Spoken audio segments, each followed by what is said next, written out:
The thing about civilization is, it keeps you civil. You get rid of one, you can't count on the other. People are tribal. The more settled things are, the bigger the tribes can be. The churn comes, and the tribes get small again. Right now, you and I are a tribe of two. Hey guys, Pete here. No excerpt to open the video today because most of my favorite lines from the episode were lifted straight from the books. This is my breakdown for The Expanse Season 5, Episode 6, and it will contain spoilers for everything that's happened in the TV series up to this point. As someone who's read the books, I'll be referring to them, but I won't give away spoilers about future events. And so now, let's get to it.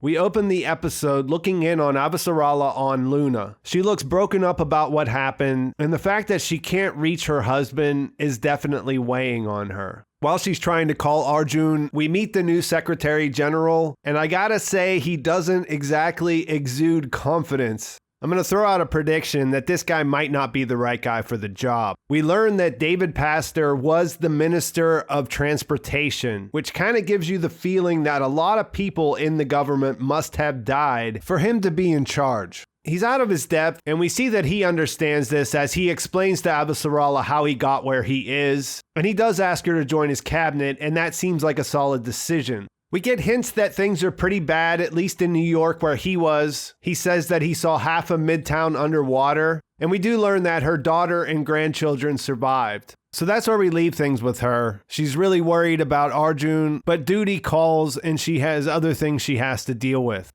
At Tycho, the Roci is now set to take off. Bull and Holden and the new crew were able to locate and remove the code that Sakai used to compromise it. Monica Stewart shows up. She wants to go along for the ride. Bull doesn't like this idea, and it's a pretty funny exchange when he asks her if she's experienced high-G maneuvers. And she points out that, yeah, on this ship, actually, when we were the first people to survive passing through the ring gate. We don't learn much here except for that they're going to be chasing after the Zemya. And we do see that Holden has one unread saved message from Naomi from the Chetsmoka that's titled If Something Goes Wrong, but we don't see him open it. In my preview discussion video about this episode, I discussed how the Razorback could be a sitting duck temporarily while it restarted its drive, and we do see them get boarded here by the Belter ship that was pursuing them. This sets up a nifty little action sequence, and we get ourselves some Martian Marine power armor porn. At this point in the story, it should have been a while since Bobbie put a suit on, and I enjoyed where after she cut through everyone, we get this shot of her smiling as she's back in her element, doing what she's best at. She handles the boarders with no problem. One is able to make it back to the ship, and that sets her up to test the limits of the suit as she tries to hold back the retractable gate. While she was engaging with them, Alex was able to make his way over and put an explosive charge on the ship, so when they took off, it detonated. Bobbie and Alex were able to start the drive back up on the Razorback and get away, and that's where we leave them for this episode. On the Pella, Marco's pissed that Naomi got her message out and the Rocinante is safe. He has a meltdown where Cyn apologizes for letting her near the comms, and Filip apologizes for bringing her onto the ship in the first place. He tells him to space her, and then Cyn gets in his face and tells him to do it himself in front of everybody on the bridge of his ship. It's good to build up the tension, and he does put Filip in a difficult situation with crazy stakes. He asks him if he was in charge if he would space his own mother. Filip says he would spare her life, and we'll have to see how this goes. I'll talk about this a little bit more after I finish the recap, since it feels like things are turning in a direction I wasn't expecting. Filip goes to see Naomi, and I guess it's confirmed that both him and Marco knew that she tried to kill him with a knife, which I didn't think was the case, but I guess that's what happened. Through his reaction, she figures out that the Rocinante is okay, and she tries to use the opportunity to get Filip to understand how his father's using him. She says he wouldn't die for you, but he would let you die for him. That he made you a murderer, and at some point the gravity of what you've done is going to hit you. She's speaking from experience, but at this point he doesn't want to hear it. We check in with Drummer, and we see one of her husbands and one of her wives coupling, and Oksana asks Joseph if he's worried about Kamina. So we get a little bit of insight into how this polyamorous marriage works, how they're sharing their concerns. Joseph says he is worried about Drummer because the deaths of Fred and Ashford are still recent. But more than that, he's worried about the family. We see Marco arrive with his fleet. Drummer and her people are surprised to see that they're arriving in Martian ships. This means they have no way to run away or fight. They're going to have to go over and meet with them. When they go to the Pella, there's a lot going on. They see members of different Belter factions on his ship. Drummer realizes when she sees people from Black Sky and Golden Bow that this is tribute. They're trading off crew members between the factions as a deterrent for the groups turning on each other. They realize that if these groups are already on his side, that he's got a lot of Belters behind him. The conversation between Drummer and Marco is fantastic and is on the level of what we saw with Cyn talking to Naomi about the Belters' plight in the last episode. She airs her grievances about him starting this war in the first place, about him killing Ashford and Fred Johnson, and from the position he's in, it's pretty easy for him to put all those things to the side. The reality is that there is a war going on now, and if her and her family don't join him, they're essentially against him. Joseph asks about food, pointing out that Earth is the only source for live soil and complex biologicals. This gives Marco a chance to show that his planning has gone beyond just throwing some rocks at Earth. As far as we can tell, this is something that he's anticipated. He's working with people from Ganymede, and that gives him more credibility. And while that goes a long way, what really sways Drummer's group when they go back to their ship to discuss it is that he's created a situation where there really isn't a choice.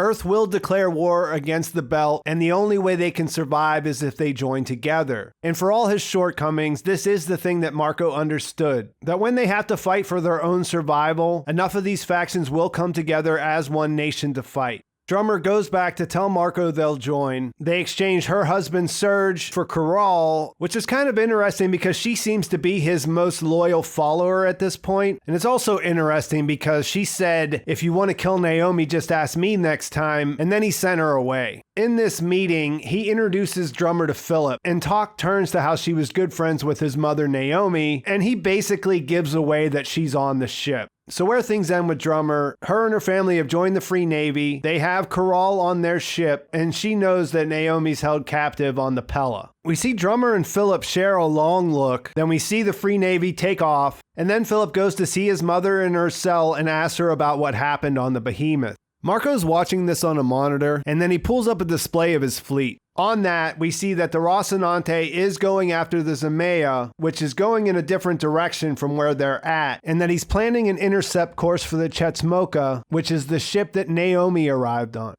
The remaining story from this episode, and for my money the strongest part of it, is the travels of Amos and Peaches. I mentioned that a lot of their dialogue is directly from the pages of the books, and I would say they added to the understanding we have of these two characters and why they work together. I think the show's made more explicit what draws Amos to Clarissa. At the beginning of their journey, we see that she's not doing well physically, but she's equally afraid of going back to prison. And Amos points out that the prison's not there anymore, so they probably won't try to take her into custody, they'll just shoot her. So we see that they make the decision to go back to Baltimore while staying off the beaten path. They run into a fellow traveler. He warns them to watch out for a specific place, a compound that has a doomsday prepper who's really excited because, yeah, doomsday came, and that this guy is taking shots at people who approach his property. We hear Amos deliver that line about civilization that I opened the video with, and this idea about tribes, and when the churn comes, the tribes get small again.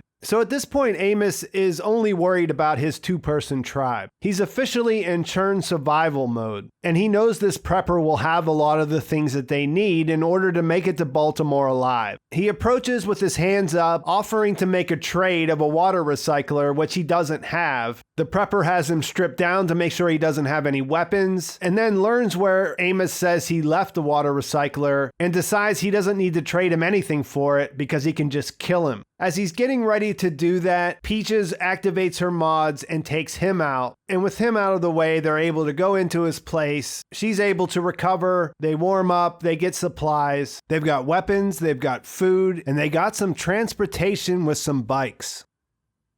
When she comes around, he tells her not to be afraid because he won't let anything hurt her. He says that he heard her talking about monsters in her sleep, and she tells him about this poem she wrote while she was in prison. I've killed, but I'm not a killer because killers are monsters and monsters are not afraid. Obviously, this means that she's afraid all the time. And it's an interesting parallel to Amos telling Alex he hasn't been afraid since he was 5 years old. When we see that hit him, we see him think about it and we see him make that connection. She mentions how she's afraid all the time about the things that she did and how right it felt when she did them. And then she asks him why they went there, because they went out of their way to kill this guy and get his stuff because they needed it. He says that she would have died on the road if they hadn't done that, and that's probably true, but she ties things back to something they were saying before, that there are ways you can live a good life without being a good person, and going around intending to kill people when you need stuff really doesn't jive with that. Neither Peaches or Amos think they are good people, but they're telling themselves they want to try to live a good life. This makes sense to Amos because this is essentially what Lydia told him in the flashback we saw in episode 2. And when he hears Clarissa say it out loud, he says, yeah, that's not a move that Holden would approve of. And then the episode ends with him saying, I need to get back to my crew.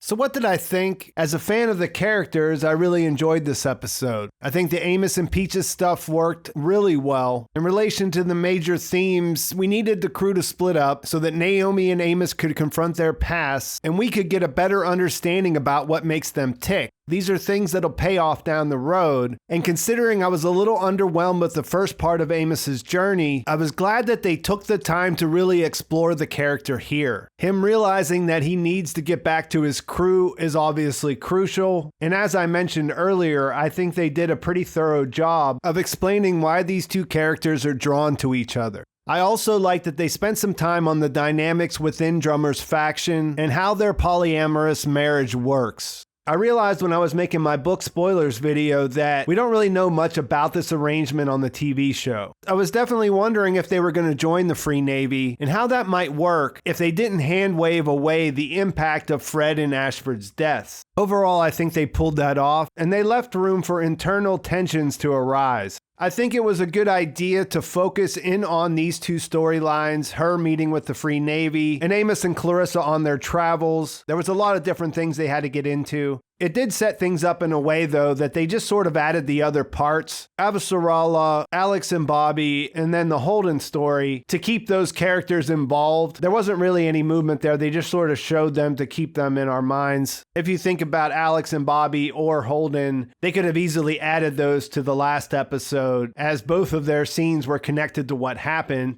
That said, I do like how they're keeping the action ratcheted up in the Bobbie and Alex story. They cut a big part of what they're doing out from the books, and we're sort of getting to the point where I don't think they're going to do that at all. So I guess if they're not going to have a lot to do, it should be exciting when we see them. We're slowly but surely seeing some of the effects of the rocks hitting. I think the biggest thing in this episode was when Peaches was looking at what she thought was the moon, talking about traveling there, and Amos pointing out that he thinks that's the sun. And then we also had the new Secretary General talking about what he saw on Earth. Everything still looked great, although I wasn't a huge fan of the way they filmed the mod attack by Clarissa. I mean, it pretty much played out how it did in the book. You don't know that she's there. You see the guy's going to kill Amos anyways, and she swoops in at this incredible speed and kills him. I just thought if you looked at that out of context, it didn't seem like it really belonged in an episode of The Expanse, if that makes sense. The other area where I'm not sure how I feel is on the Pella. Marco seems a little bit erratic to me, and I know part of that is because I have expectations about the character, who he is, and how he operates from reading the books. And at times it seems a little inconsistent. I can't really explain it without book spoilers, and anyway, the bottom line is that I'm waiting to see what they're doing with him. It could definitely pay off, it could all make sense, it's just throwing me off a little bit at this point. And that extends to Filip, it extends to Cyn standing up to him in front of the crew, and I think it makes more sense for me to get into that in the next video when I do the preview discussion, because then I can sort of step back and try to see it in relation to the big picture. I will be working on that video next, it'll come out in a few days. I don't talk about any spoilers in those. I just talk about where each of the characters left off and what that's likely to mean for where they're going. I think as far as what happened in episode 6, this is a good place to end it. I'm curious to hear what you guys think, so let me know in the comments. What do you think about Drummer joining the Free Navy? How big of a threat do you think Marco is for the Inner Planets? What did you think were the best moments in this episode? And what are you most excited to see going forward? Please like this video if you enjoyed it. Please subscribe to my channel if you haven't already. Thanks for watching. I'll talk to you soon.